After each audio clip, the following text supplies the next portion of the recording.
국회 일정 이번 주가 굉장히 중요한데요. 오는 금요일까지 예산안을 처리해야 하기 때문입니다.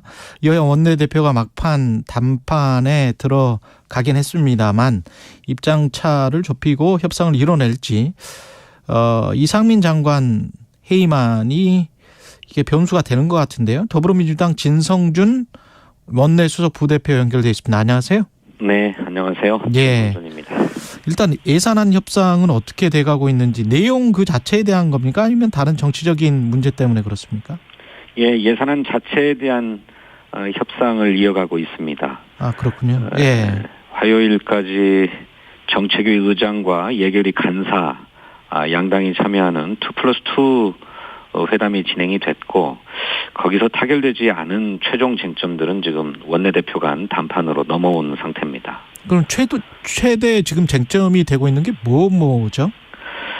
뭐 큰 틀에서는 세입 예산이 되고 있는 법인세, 뭐 종부세, 증권투자세와 같은 초부자 감세를 저희 민주당은 그건 용납할 수 없다는 입장이고 국민의힘은 정부가 추진하고자 하는 것이다 이렇게 해서 이제 입장이 맞서 있고요.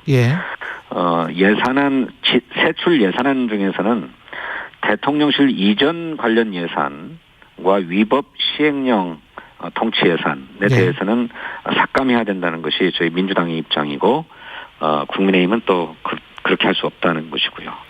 위법 시행령 통치 예산은 뭡니까? 지금 뭐 잘 아시는 것처럼 경찰국을 행정안전부가 신설을 했는데 그것은 법을 뛰어넘은 초법적 시행령에 입각한 것이기 때문에 그것은 용납할 수 없다. 또 법무부에 설치된 인사정보관리단 관련 예산도 역시 법을 뛰어넘는 것이고 또 수사권을 확대하기 위한 것도 법을 뛰어넘는 위법적 초법적인 시행령이기 때문에 관련 예산이 집행되는 것은 용납할 수 없다고 하는 것이 민주당의 입장입니다. 언론에서 자주 나오는 게 윤석열표 예산인 공공분양주택과 이재명표 공공임대주택 예산 이게 지금 뭐 맞닥뜨린다 뭐 이런 이야기가 많은데 그거는 사실인가요? 어떻습니까? 예, 그것도 세출 예산 중에서는 큰 쟁점 중에 하나입니다. 근데 그걸 뭐 윤석열표, 이재명표 이렇게 붙여야 될 것인지는 잘 모르겠습니다만, 정부 여당은 공공 분양 아파트 지원 예산을 확대하고 또 공공 임대 아파트는 예산을 좀 대폭 축소했어요. 이것은 균형이 맞지 않는다. 공공 분양 아파트 지원 예산과 같은 규모로 공공 임대 아파트 지원 예산도 편성돼야 된다라고 하는 것이 저희 민주당의 입장입니다. 지역화폐도 지금 여전히 쟁점인가요? 네, 그것도 중요한 쟁점 중에 하나입니다. 예. 그러면 이상민 해임안이라는 이런 정치적인 다른 변수가 지금 예산안 협상에 영향을 미치고 있습니까? 아니면 별개로 지금 진행되는 겁니까? 국민의힘은 이상민 장관에 대한 문책을 강행하면 뭐 예산안 처리에 지장이 있다 이렇게 얘기를 하고 있는데 그건 전혀 별개 사안이죠. 예산안은 예산안이고 이상민 장관 문책은 또 문책입니다. 그것을 연계시킬 이유가 전혀 없는데 국민의힘이 자꾸 문책을 강행하면 예산안 처리에 지장이 있다라고 얘기하니까 전혀 별개의 사안을 연계시키려 하고 있는 게 오히려 국민의힘이다. 그런데 지금 원내대표 간 단판이나 그 이전에 정책위 의장 간 단판에서도 예산안 자체를 가지고 견해 차이가 있어서 그걸 절충하기 위한 노력을 계속하고 있는 것이지 이상민 장관에 대한 문책 때문에 협상이 공전하거나 겉돌거나 하지는 않는 그런 상황입니다. 그러면 그 12월 9일이죠. 예산안 처리 마감이.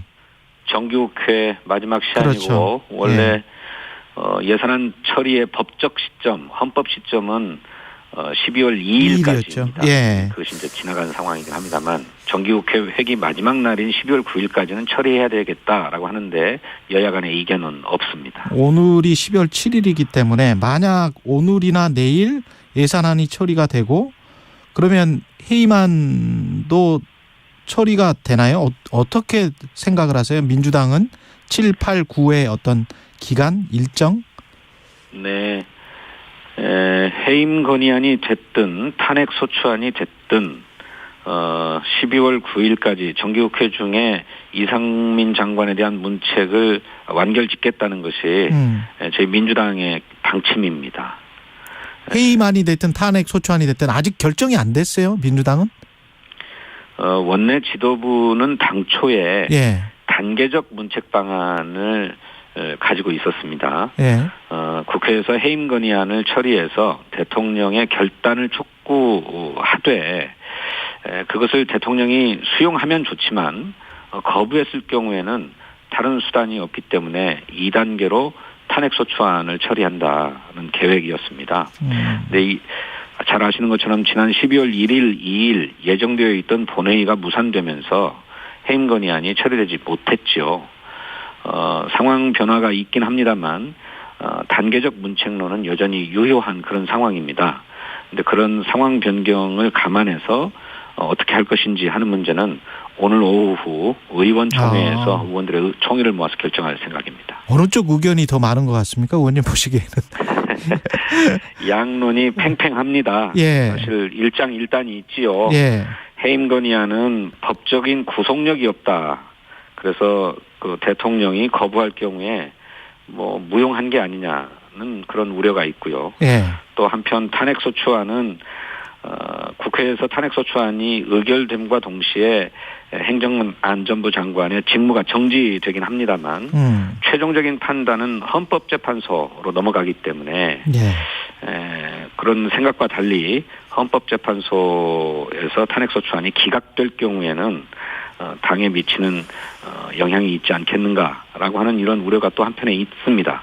그런 만큼 양론이 팽팽한 상황이라고 봐야 하겠습니다. 혹시 이런 의견도 있지 않습니까? 탄핵안이랄지 해임안을 좀 보류하는 게 나을 수도 있다. 둘 다. 왜냐하면은 국민의힘에서 국정조사를 그러면 안 하겠다는 식의 주장이 좀 나왔었잖아요.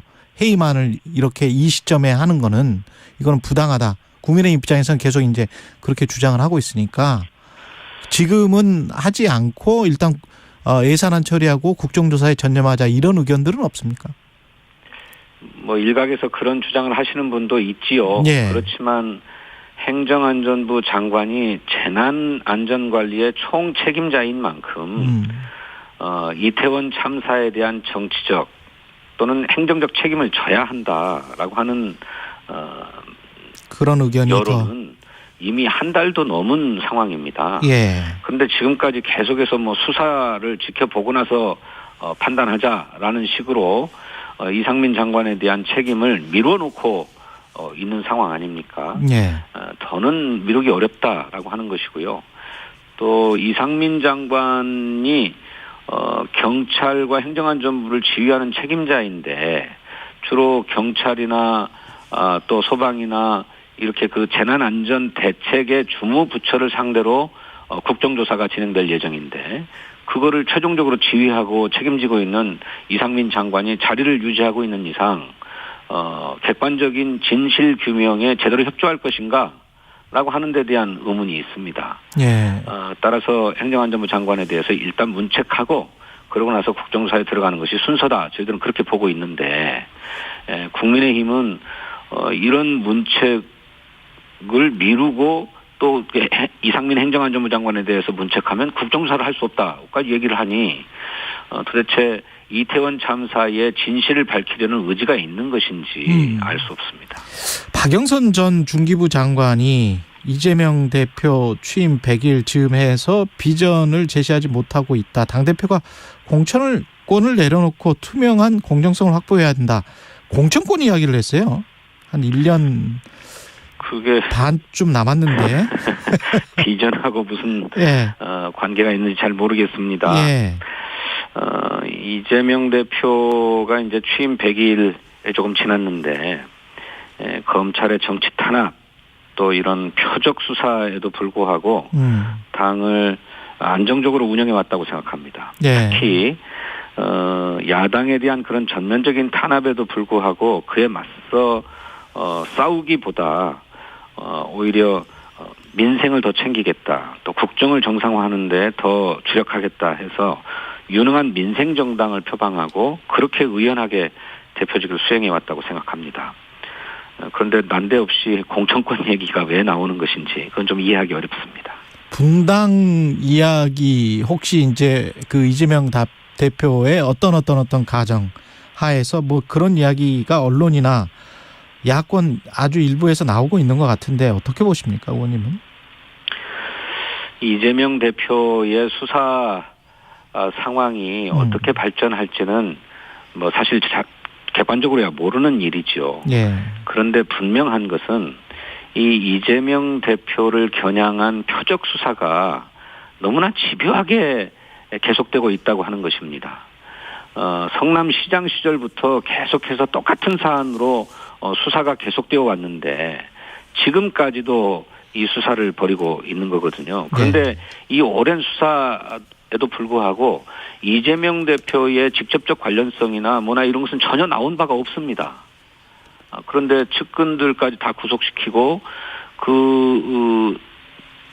그들을 구속시킨 것도 뭐 관련자들의 진술 외에는 다른 객관적 증거가 없다고 하는데 이것을 이재명 대표에게까지 엮으려고 하기 때문에 무리하다. 예, 이거는 야당에 대한 정치 탄압이다 이렇게 보는 것이죠. 민주당 진성준 원내수석 부대표였습니다. 고맙습니다. 네, 감사합니다.